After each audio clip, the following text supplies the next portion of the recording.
camino en que debes andar.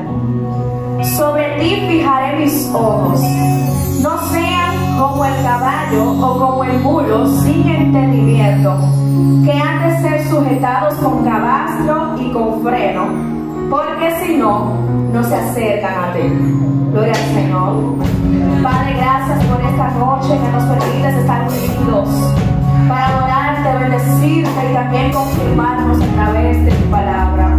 Te pedimos, Señor, Padre amado, que nos ayudes a amarla, a obedecerla y a andar conforme a ella, en el nombre de Jesús. Amén. Pueden tomar sus asientos, gloria a Dios. ¿Cuántos dan un aplauso al Señor? Aleluya.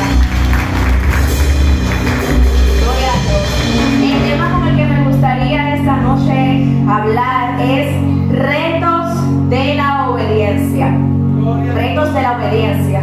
Y aquí el salmista habla sobre que el Señor nos va a hacer entender y nos va a guiar en cuanto al camino en que debemos de andar. Yo no sé cuántos de ustedes alguna vez han ido a un lugar por primera vez y van solos. Ese sentido de inseguridad, de uno buscando guía, buscando asesoría para poder saber qué hacer.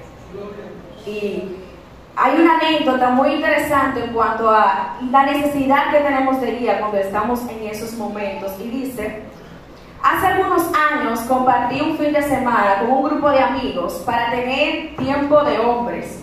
Nos encontramos en el este de Texas y decidimos hacer un viaje de rutas hasta San Antonio para ver el Álamo. Uno de los muchachos del grupo, un amigo mío, se ofreció a conducir. Este es el lugar donde nací, dijo él. Me encantaría ser su guía. Pero una vez que llegamos a San Antonio, las cosas se pusieron confusas. Algunos de nosotros notamos que habíamos pasado por la misma tienda 3 veces. Uno de nosotros dijo: hey, no estamos yendo en círculos. Y él dice: no, ya estamos cerca. Después nos encontramos en una parte fea de la ciudad. Luego, en un embotellamiento de tráfico, otra vez dando vuelta en círculos, finalmente alguien le dijo a mi amigo: hey, yo pensé que conocías el camino. Dijiste que habías nacido aquí. Así es, contestó. Pero nos mudamos cuando tenía 2 años. Obviamente, Michael no era nuestro guía adecuado. Él tenía muy buenas intenciones, pero no tenía idea de cómo guiarnos. Él representa la guía que pensamos que queremos en nuestra vida, pero que nos guía en círculos, en lugar de la vida plena y abundante que Jesús diseñó para nosotros. Recuerdo que también cuando iba a iniciar en la universidad, iba a ir hacia la UAS, y muchas veces me dieron advertencia de que cuando uno va hacia la UAS, a hacer una universidad grande, para moverse de un lado a otro, a veces es necesario hasta tomar el metro. Y le pregunté a una persona cómo podría ser y me advirtió que en ocasiones uno va donde una persona y le dice: ¿dónde está tal facultad? Y lo suelen perder, o sea, le dan otra dirección. Y ahí va uno buscando ese lugar, buscando esa dirección, y da 10 vueltas hasta que le dicen: no, pero tú estás bien lejos de donde debería de ser. Y es porque en ese momento le dieron una dirección incorrecta o no tuvo el guía adecuado. Así también en nuestra vida espiritual, en nuestro diario andar, necesitamos una guía correcta. Es imprescindible que nosotros tengamos una guía. ¿Por qué necesitamos una guía? No solamente en la vida espiritual, sino naturalmente, porque no nos sabemos todo, ya sea para implementar un trabajo, ya sea para aprender algún instrumento. En todo siempre vamos a necesitar a alguien que nos va a dar orientación, que nos va a dar guía, que nos va a mostrar qué camino podemos seguir, que sea correcto. Una guía es aquello que dirige o encamina cualquier cosa, material o inmaterial, que sirve para orientarse. nosotros como creyentes necesitamos una guía espiritual porque vivimos en un mundo caído. Este mundo lamentablemente está gobernado por Satanás. La Biblia enseña en Juan 14:30, Jesús dijo: no hablaré ya mucho con vosotros, porque viene el príncipe de este mundo y él nada tiene en mí. También en Efesios 2:1 dice: y él os dio vida a vosotros cuando estaban muertos en sus delitos y pecados, en los cuales anduvieron en otro tiempo, siguiendo la corriente de este mundo, conforme al príncipe de la potestad del aire, el espíritu que ahora opera en los hijos de desobediencia. Necesitamos una guía porque el que gobierna este mundo podemos ver que es Satanás. Al momento de nosotros consumir las redes, al momento de nosotros, trabajar, en cada momento de nuestra vida podemos ver que tenemos un reto de andar contra la corriente, porque este mundo no está siendo dirigido por Dios. La Biblia enseña que en el principio, cuando Adán y Eva pecaron, con ese acto que ellos hicieron de escuchar la voz de la serpiente, le cedieron la autoridad que ya Dios le había dado para gobernar a Satanás. Por eso Jesús dice: Él gobierna este mundo. Pero la Biblia enseña que cuando Cristo venga va a gobernar y va a establecer su reino, y esa es nuestra esperanza. Esa es una de las razones por las que necesitamos una guía, porque para poder vivir correctamente, eso es nadando contra la corriente, porque este mundo, quien lo gobierna no es Dios. También está el hecho de que somos extranjeros y peregrinos. La Biblia enseña en 1 de Pedro 2:11: amados, yo os ruego como a extranjeros y peregrinos que se abstengan de los deseos carnales que batallan contra el alma, manteniendo buena vuestra manera de vivir entre los gentiles, para que en lo que murmuran de vosotros como de malhechores, glorifiquen a Dios en el día de la visitación, al considerar vuestras buenas obras. ¿Qué es un extranjero o peregrino? Es alguien que reside temporalmente fuera de un lugar. Los israelitas eran extranjeros en el desierto. Salmos 105, 12 al 13 y Primera de Crónicas 16, 9. Eran extranjeros porque no estaban en su lugar natural, no estaban en su lugar de nacimiento, estaban en una tierra que no conocían, y también en ocasiones estaban entre pueblos que no hablaban su misma lengua, que no tenían su misma cultura, y por eso era un reto, y eran extranjeros. Abraham también fue un extranjero en Egipto. Cuando una hambre arrasó a la tierra, María, José y el bebé Jesús también fueron extranjeros en Egipto. Y el apóstol Pablo también fue extranjero en distintas regiones, llevando el evangelio. La Biblia muestra cómo Pablo fue a distintos lugares, a distintas regiones, con la finalidad de llevar el evangelio, con la finalidad de predicar, con la finalidad de instalar iglesias. Dejaba iglesias donde sea que él iba, y por eso, ya que se le hacía difícil visitarlas, también le enviaba cartas para ver cómo era su avance, para también corregirlos de algunas cosas que le habían llegado a sus oídos que estaban ocurriendo. Para que nosotros podamos peregrinar eficientemente, Dios nos ha provisto de una guía y de un mapa. La Biblia enseña que somos extranjeros en este mundo, en el sentido de que nosotros estamos aquí por un momento. La Biblia enseña que nosotros somos no ciudadanos de la tierra, sino ciudadanos del cielo.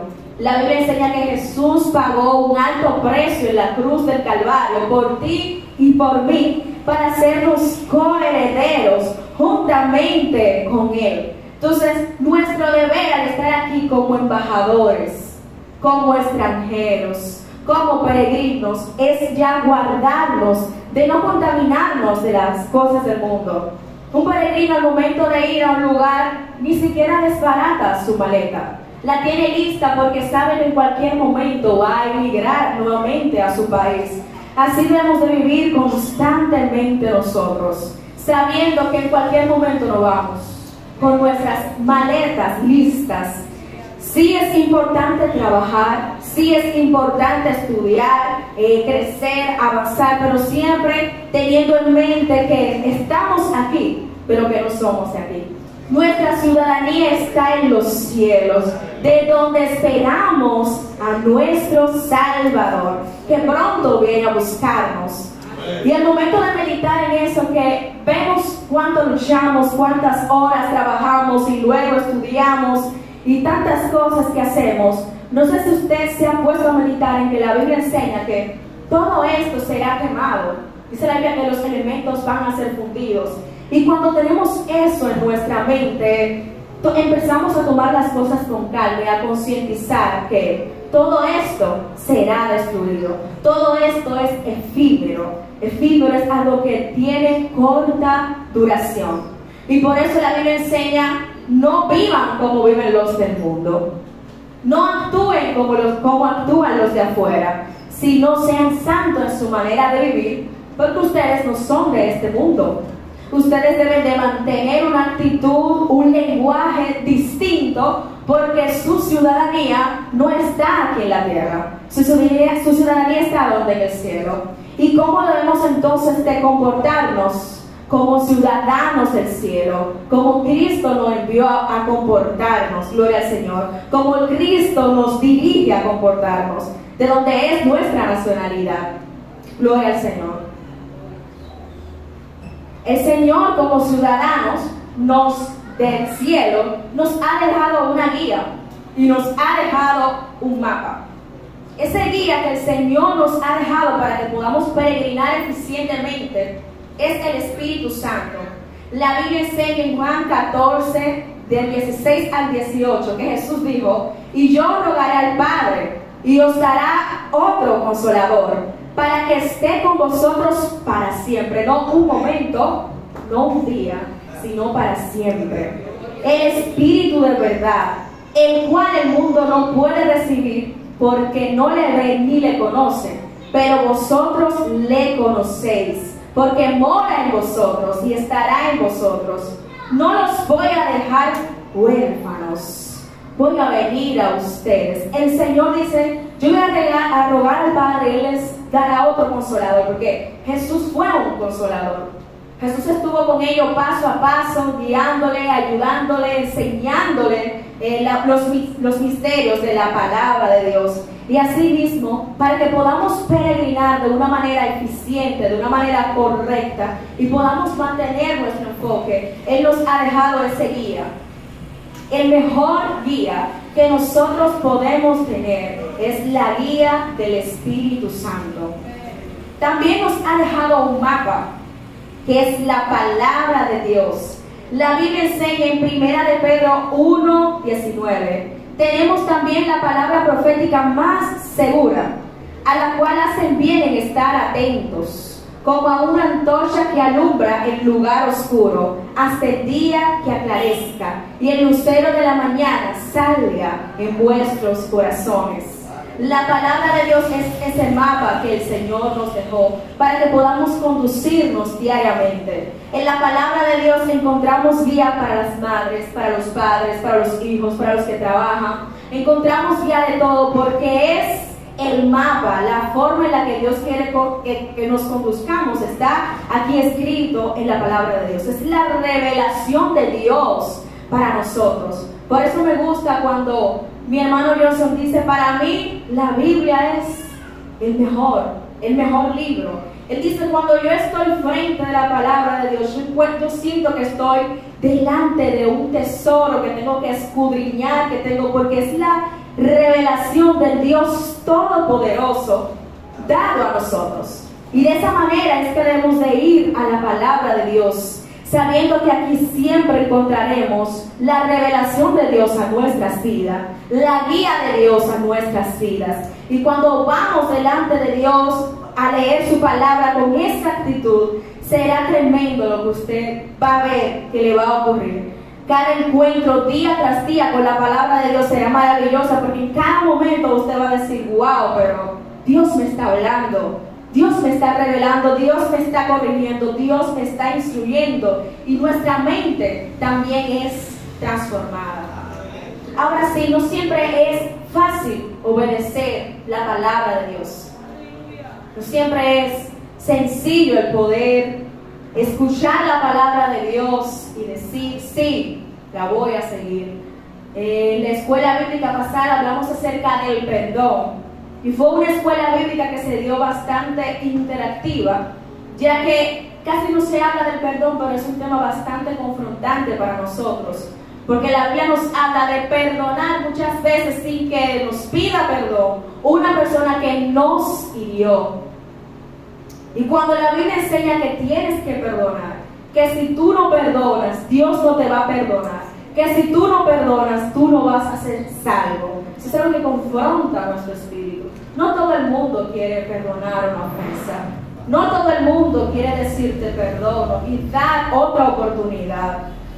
Por eso es difícil muchas veces el obedecer a Dios. ¿Por qué es difícil obedecer a Dios? Porque la palabra enseña en Romanos 7:14 que nosotros tenemos una naturaleza caída. El apóstol dice lo siguiente: porque sabemos que la ley es espiritual, mas yo soy carnal, vendido al pecado, porque lo que hago no lo entiendo, pues no hago lo que quiero, sino lo que aborrezco, eso hago. Y si lo que no quiero, esto hago, apruebo que la ley es buena.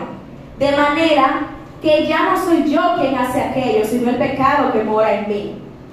Y yo sé que en mí, esto es en mi carne, no mora el bien. Porque el querer el bien está en mí, pero no el hacerlo. Porque no hago el bien que quiero, sino el mal que no quiero, eso hago. Y así hago lo que no quiero, y si hago lo que no quiero, ya no lo hago yo, sino el pecado que mora en mí. Así que, queriendo yo hacer el bien, hago esta ley, que el mal está en mí. En nosotros no está de manera natural el obedecer a Dios. Todo lo contrario, en nosotros está siempre ir contrario a lo que Dios nos da, contrario a lo que Dios nos muestra, contrario a lo que Dios nos enseña. Y vemos aquí un Pablo que está hablando de una guerra interna que tiene, la guerra que todos nosotros tenemos, la guerra de poder sujetar a ese viejo hombre para poder vivir conforme al nuevo hombre, que es el hombre espiritual. Eso es un reto para nosotros, y no es una lucha de un día, es una lucha de todos los días, de cada momento, a cada instante. Y nosotros debemos estar conscientes de esa lucha y de esa guerra que tenemos dentro de nosotros, de un hombre que quiere agradar a Dios, de una parte de nosotros que quiere seguirle, que quiere hacer su voluntad, que quiere sujetarse, pero luchamos con el hombre carnal que no quiere obedecer a Dios, que quiere seguir sus sueños, que se mueve por las emociones, que no se sujeta a Dios.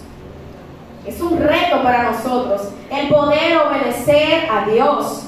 Y vemos muchos hombres de Dios en la Biblia que también tuvieron esa guerra, como Josafat. En el libro de Segunda de Crónica 20, 1 y 14, del 1 al 4, vemos que dice lo siguiente: pasadas estas cosas, aconteció que los hijos de Moab y de Amón, y con ellos otros dos de los amonitas, vinieron contra Josafat a la guerra, y acudieron algunos y dieron aviso a Josafat diciendo: contra ti viene una gran multitud del lado del mar y de Siria, y he aquí que está en Hazezón Tamar, que es en Gali. Entonces él tuvo temor, y Josafat humilló su rostro para consultar a Jehová, e hizo pregonar ayuno a toda Judá.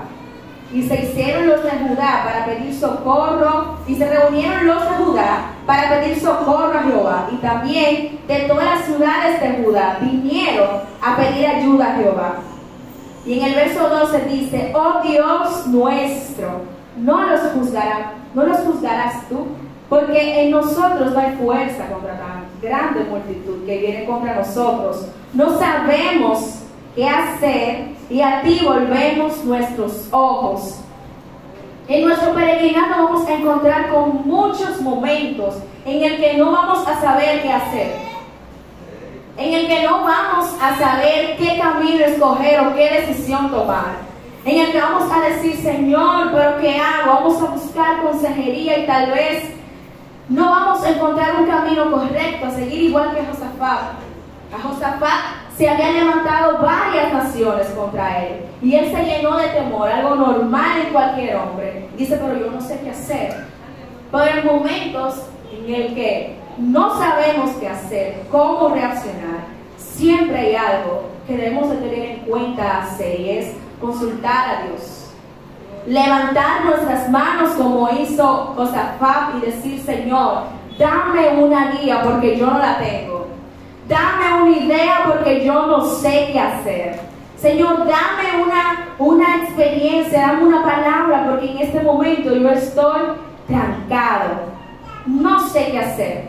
Y como el Señor prometió que dejó al Espíritu Santo a nuestro lado, Él nos va a guiar. No sé si usted ha experimentado eso, en el que usted no sabe qué hacer y empieza a leer la Biblia o empieza a orar y meditar y de repente el Señor le ministra su corazón. O viene aquí a la iglesia y en el mensaje el Señor le habla porque Él ha prometido siempre estar de nuestro lado, siempre guiarnos, siempre darnos la palabra correcta. Pero en cuanto a dificultades para obedecer a Dios, también tenemos este hombre Josafat, que hizo una alianza con un hombre perverso llamado Acab. Y él se reúne, y en el libro de Segunda de Crónicas 18, 1 al 4 dice: tenía pues Josafat riquezas y gloria en abundancia, y contrajo parentesco con Acab.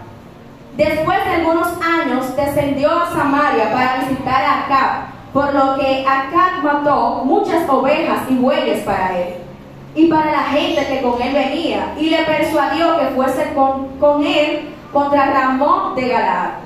Y dijo Acab, rey de Israel, a Josafat, rey de Judá: ¿quieres venir conmigo contra Ramón de Galaad? Y él respondió: yo soy como tú, y mi pueblo como tu pueblo. Iremos contigo a la tierra. Además dijo Josafat al rey de Israel: te ruego que consultes hoy la palabra de Jehová. Y enseña en la Biblia que Acab tomó a los profetas de Baal para que le hablaran de parte de Dios.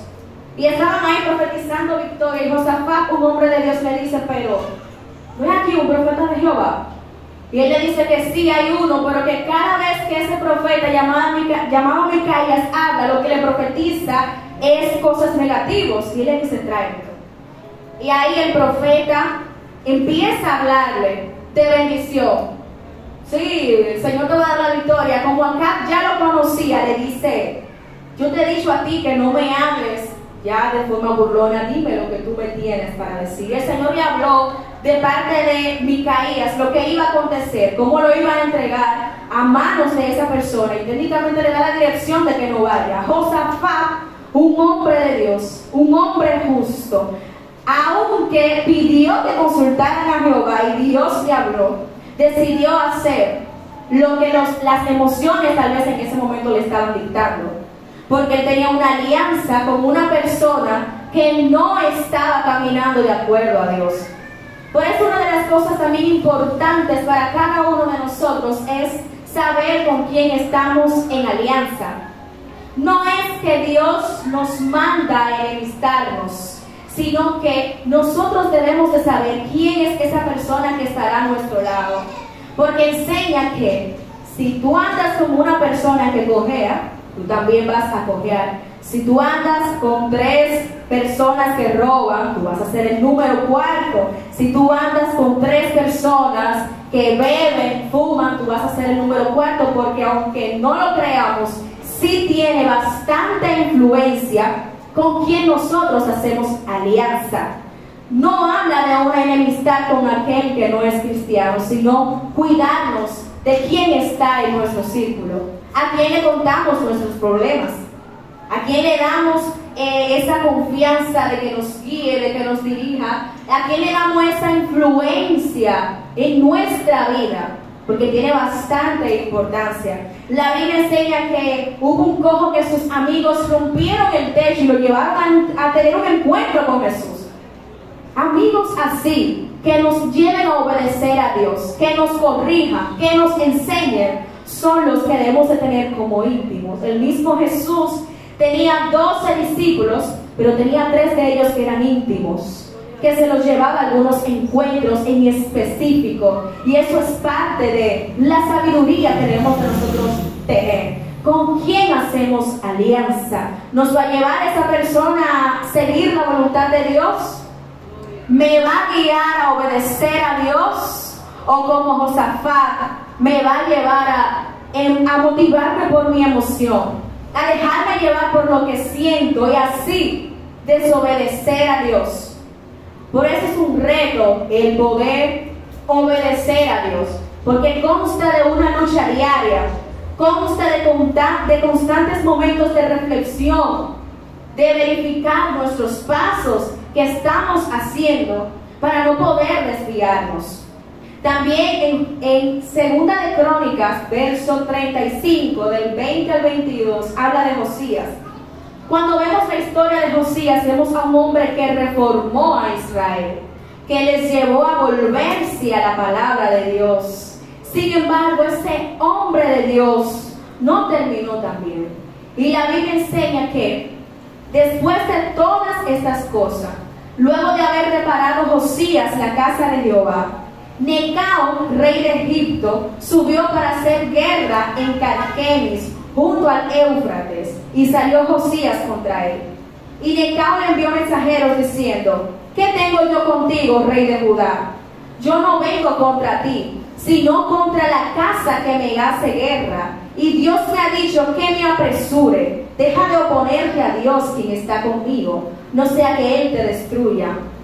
Mas Josías no se retiró, sino que se disfrazó para darle batalla, y no atendió a las palabras de Necao, que eran de boca de Dios, y vino a darle batalla en el campo de Megiddo. Y ahí Josías fue herido, y a causa de esa herida murió lamentablemente. Un hombre que había iniciado bien, un hombre que había hecho una reforma, un hombre que había guiado a mucha gente a volver a la palabra de Dios, a causa de no escuchar y de no obedecer a Dios, terminó de una manera muy fuerte, muy triste para nosotros. Y eso nos lleva a nosotros a reflexionar que el hombre más fuerte, el hombre más sabio, que es Salomón, podemos ver la historia de cómo terminó lejos de Dios. Porque no es fácil, es un reto el vivir en obediencia, es una lucha diaria, es un constante pleito contra nosotros mismos. Aunque sus batallas eran guerras naturales, podemos decir que estaban batallando contra otras personas, otras naciones, nuestra guerra, sin embargo, no es una guerra física. Nuestra guerra es una guerra espiritual. Nuestra guerra es una guerra para mantenernos íntegros delante de Dios, en cualquier lugar en el que estemos. Nuestra guerra, aunque no es con otra nación, nuestra guerra es con reformarnos a nosotros mismos diariamente a través de la palabra de Dios. Nuestra guerra es observarnos y ver si nos estamos dejando guiar por las cosas de este mundo o si estamos siguiendo, lo que es la guía del Espíritu Santo de Dios. Y quiero decirle que aunque es difícil obedecer a Dios, es un reto, sin embargo no es algo imposible. Aparte de Dios nos ha dado herramienta para que podamos hacer su voluntad, porque un Dios justo no nos va a poner un reto imposible a seguir. Él nos ha dado herramienta porque Él sabe, la Biblia enseña en el libro de Hebreos que el Señor vino y venció el pecado y fue tentado, pero no pecó, y por ende es poderoso para socorrernos en esos momentos de debilidad, porque Él también, al igual que nosotros, se mantuvo firme. Y la palabra enseña que una de las herramientas, como lo dije anteriormente, que el Señor nos dejó, es el Espíritu Santo, quien nos ayuda. Y dice en Romanos 8:15, pues no han recibido el espíritu de esclavitud para estar otra vez en temor, sino que han recibido el espíritu de adopción, por el cual clamamos, Abba, Padre. Ya no hemos recibido un espíritu de esclavitud. Ya no debemos estar esclavizados por los deseos carnales, porque el Señor nos ha dado espíritu de libertad. Hemos recibido un espíritu de adopción. Hemos sido adoptados como hijos y podemos clamar con confianza, Abba, Padre. También Jesús dijo, yo rogaré al Padre y les enviará otro consolador que esté con ustedes. La palabra consolador es en griega paracletos, si no puede definirse en sí como es. Y la palabra paracletos es alguien que proporciona ayuda. Y es literalmente uno que está al lado del otro. Yo no sé si usted está entendiendo eso, pero Jesús lo que le está diciendo es, yo le he enviado a alguien que estará a su lado en todo momento, en cada instante. No habrá un momento en el que ese paracletos, ese consolador, le deje solos, le deje en soledad, lo deje en debilidad. Él va a estar con nosotros. Y cuando somos conscientes de que ese paracletos es el que está día con día ahí a nuestro lado, cuando lo sentimos, cuando no lo sentimos, cuando estamos en momentos de debilidad, cuando estamos en momentos de aflicción, cuando hemos pecado, cuando hemos cometido un error, Él está ahí y quiere levantarnos, quiere ayudarnos y quiere guiarnos a vivir una vida de santidad. De todo, yo quiero que sean bastante conscientes de esa ayuda, de ese paracleto a su lado, que está para llevarnos a vivir una vida de victoria en el Señor. No es que Él es profeta y Él es el llamado, no. Todos hemos llamado a vivir una victoria en el Señor. Una vida de victoria en la palabra de Dios, en el ministerio que Dios nos ha entregado. Gloria al Señor. Y aparte del Señor enviarnos a ese paracleto imprescindible en la vida de cada creyente, porque el Espíritu Santo es el que también nos sella para la redención de cada uno de nosotros, también nos ha dejado su palabra. Es importante volver a hablarlo, porque la palabra de Dios es lámpara a nuestros pies y lumbrera a nuestro camino. Imprescindible que de manera constante podamos estar meditando en esa palabra que nos alumbra el camino. Quiere decir entonces que cuando no tenemos un estudio constante de la palabra de Dios, un encuentro constante con la palabra de Dios, andamos en obscuridad. Y yo literalmente lo puedo sentir así. Yo literalmente puedo sentir que cuando no estoy pasando tiempo en la palabra de Dios, vivo a oscuras. Es una necesidad diaria el poder tener un encuentro con la palabra y que me ministre o meditarla o reflexionarla, porque ella es la que nos ayuda a estar conectado con la esencia nuestra espiritual, con lo que debemos de vivir diariamente como creyentes. También la palabra de Dios renueva, transforma nuestra mente. En Romanos 12, 1, 2, Pablo habla de la renovación de nuestra mente, que no nos conformemos a este mundo y que la palabra de Dios, o sea, cuando nuestra mente es renovada, en lugar de ver la guía de Dios como una carga y como algo imposible, podemos ver la palabra de Dios como buena, agradable y perfecta. Ya no la vemos como una carga, como una locura, como un reto que tal vez ni le ponemos atención. Podemos verla como algo que es bueno, agradable y perfecto. ¿Cuántos dan un aplauso al Señor?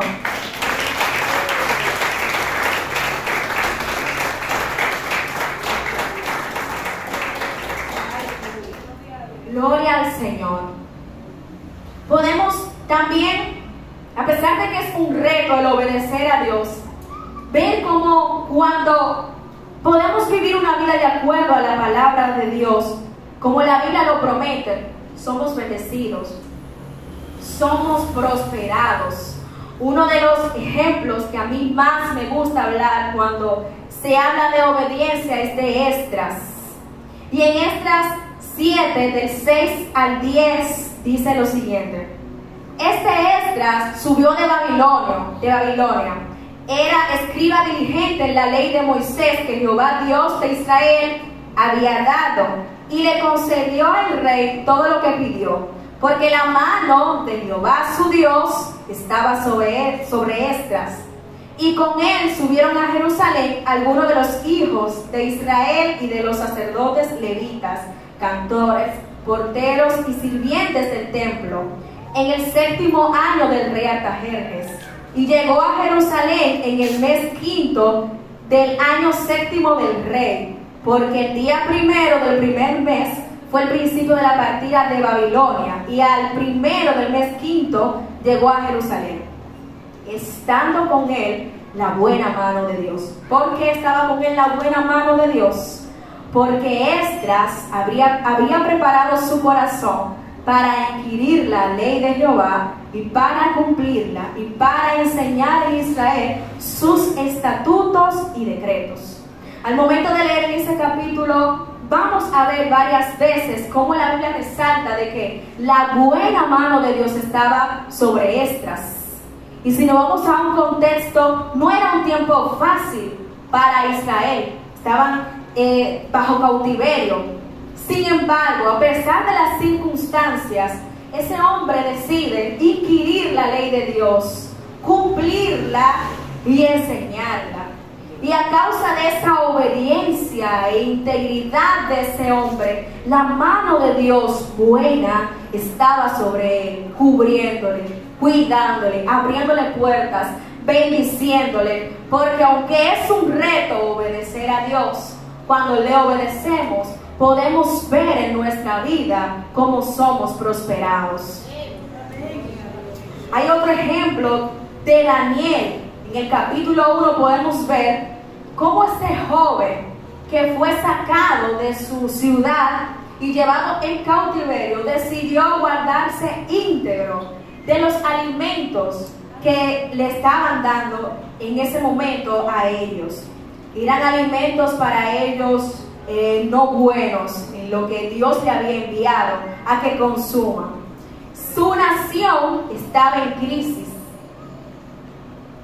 Había sido llevado a ser esclavo y estaba lejos de su familia. Las circunstancias de ese joven no eran buenas. Él no estaba en un buen momento. En ese momento, tal vez como joven, él debía de pensar: ¿a qué Dios es que le servimos? ¿Qué clase de Dios es este? Miren qué situación nos está poniendo. Sin embargo, él sabía que si estaban así era justamente porque Dios le había prometido que si no hacían su voluntad, esas cosas iban a venir. Y él, de manera individual, a pesar de las circunstancias adversas que estaba viviendo, decidió guardarse íntegro. Y eso me ministra fuertemente, porque podemos hablar en ocasiones con personas que suelen victimizarse, dar excusas. Pueden decir: no, pero lo que pasa es esto, en la iglesia me hicieron esto, yo estoy pasando por esto, vivieron por esto. Y no se compara ni siquiera la mitad de lo que este joven estuvo viviendo, porque están en su país, están con su familia y son libres. Y en medio de todas esas circunstancias adversas, él decide obedecer a Dios. ¿Y qué hace Dios con él? Lo bendice, lo prospera, le pone en alto, porque cuando nosotros obedecemos a Dios, la Biblia nos enseña que ya sea aquí en este mundo, allá seremos bendecidos. Esta es nuestra confianza. También en el libro de Josué podemos encontrar algo bastante interesante que el Señor le dice, y es en Josué 1, del 5 al 8: nadie te podrá hacer frente en todos los días de tu vida. Como estuve con Moisés, estaré contigo. No te dejaré ni te desampararé. Esfuérzate y sé valiente, porque tú repartirás a este pueblo por heredad la tierra de la cual juré a sus padres que la daría a ellos. Solamente esfuérzate y sé muy valiente para cuidar de hacer conforme a toda la ley que mi siervo Moisés te mandó. No te apartes de ella, ni a diestra ni a siniestra, para que seas prosperado en todas las cosas que emprendas. Nunca se apartará de tu boca este libro de la ley, sino que de día y de noche meditarás en él, para que guardes y hagas conforme a todo lo que en él está escrito, porque entonces harás prosperar tu camino y todo te saldrá bien. Cuando nosotros podemos guardar la palabra de Dios en nuestros corazones, no es que no vamos a tener situaciones adversas, pero la mano buena de Dios estará aún en medio de esas situaciones difíciles con nosotros, ayudándonos a pasarla con victoria, ayudándonos a pasarla con bien.